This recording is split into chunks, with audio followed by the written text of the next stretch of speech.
All right, let's talk about something that's absolutely crucial for anyone with a solar setup: voltage drop. It's kind of like this silent thief that can steal your power and even create some serious safety issues. But don't worry, by the end of this, you'll know exactly how to stop it in its tracks. So picture this. You've spent all this money on your solar panels. The sun is blazing, but you're just not getting the juice you expected. It's super frustrating, right? You're checking all your gear, the panels, the controller, and everything seems to be working just fine. So what is going on? Well, the problem might not be with your big, shiny components at all. Nope, it could be hiding in plain sight in something as simple as your wiring. There's this thing called voltage drop, and it can be quietly wrecking your system's performance and, you guessed it, its safety. So let's shine a light on this energy thief. We're going to get right into what voltage drop actually is and why understanding it is a total game changer for any solar installation, big or small. Okay, at its heart, voltage drop is just basic physics. Every single wire has a tiny bit of electrical resistance. It's just how they're made. So as the current from your panels zips down that wire, a little bit of its electrical pressure, that's the voltage, gets lost on the journey. And the longer the wire, the more voltage you're going to lose. Simple as that. This is the perfect way to visualize it. Think about a garden hose, right? A big, thick hose lets water gush through easily with almost no pressure loss. But a skinny little hose? It chokes the flow, and the pressure drops like a rock. It's the exact same thing with electrical wires. A thick wire has low resistance, so you get very little voltage drop. A thin wire, on the other hand, has high resistance, which causes a huge drop. And all that lost energy has to go somewhere. It turns into heat. So why should you actually care about this? I mean, a few lost volts? What's the big deal? Well, it's about way more than just losing a little bit of efficiency. The knock-on effects can really impact the health and safety of your entire system. And this is where it gets really interesting, because these problems all start to stack up. If the voltage is too low when it finally gets to your battery, the charge controller, which is kind of like the brain of your system, might get confused and think the battery is full when it's actually not. This also means your inverter, the thing that gives you usable AC power, is getting starved of the voltage it needs to work properly. And remember that heat we talked about? That heat can damage your wires and become a serious fire risk.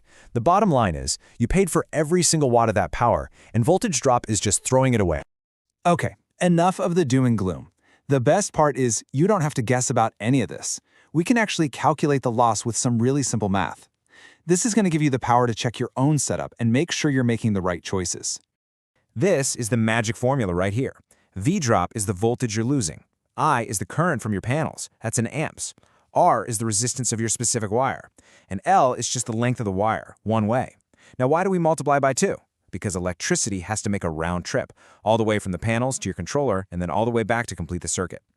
And we can break it down into 5 easy steps. First, you figure out your current. For example, a standard 100-watt panel on a 12-volt system is going to give you about 8.3 amps. Second, measure your cable run. Third, you just look up your wire's resistance on a standard AWG chart online. Fourth, you plug all those numbers into that formula we just saw. And finally, you take that result and divide it by your system's voltage to get a percentage. And that number, that percentage, tells you exactly how much power is just vanishing into thin air. All right, now that we know how to measure the problem, let's talk about the solution. This is all about using that simple calculation to pick the absolute perfect wire for your system. Here it is. This is your magic number. The industry standard, the gold standard, is to keep your voltage drop below 3%. If you go any higher than that, you're not just losing power, you're starting to get into the danger zone. So, 3% or less. That's the goal. This table makes it all crystal clear. Let's stick with our example, 8.3 amps over a 10-meter run. Look at that top row. If you use a common 14-gauge wire, you're looking at a 4.8% drop. That's way, way too high. It fails our 3% rule. Now, look what happens when you just go up to a thicker 10-gauge wire. Your drop is down to 2.1%. That's great. And if you go even thicker to an 8-gauge, you're down to an excellent 1.4%. And just remember, with wire gauges, the numbers are kind of backward. A lower number means a thicker, better wire. And hey, here's a little pro tip for you.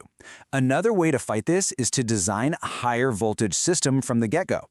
See, the same amount of voltage loss has a much smaller impact on a 48-volt system than it does on a 12-volt one. It lets you get away with using thinner cables over much longer distances totally safely. So far, we've mostly been talking about performance and getting the most out of your panels. But now we really need to shift gears and talk about something that's way more important: the real dangers of getting this wrong. Look, when you use a wire that's too thin for the job, that electrical resistance creates a ton of heat. And over time, that constant heat can literally melt the plastic insulation right off the wire. As soon as that happens, you've got bare wires, which is a perfect recipe for a short circuit and a major fire. On top of that, it can mess with your safety gear like fuses and breakers, causing them to not work when you need them the most. And this quote just says it all, doesn't it? Picking the right wire isn't just about following some rule in a manual. It is a fundamental part of protecting your gear, your home, and most importantly, yourself. So, what's the big takeaway here? You really need to think of your wiring as the veins and arteries of your entire solar setup. It has to be sized just right to carry all that power safely and efficiently from your panels all the way to your batteries. So I want you to go take a hard look at your own system. After everything we've gone over today, can you honestly say your wiring is an asset, safely delivering every single watt you're generating? Or is it a hidden liability, just quietly wasting your energy and maybe even posing a risk? The answer is right there in the math. Thanks for joining me.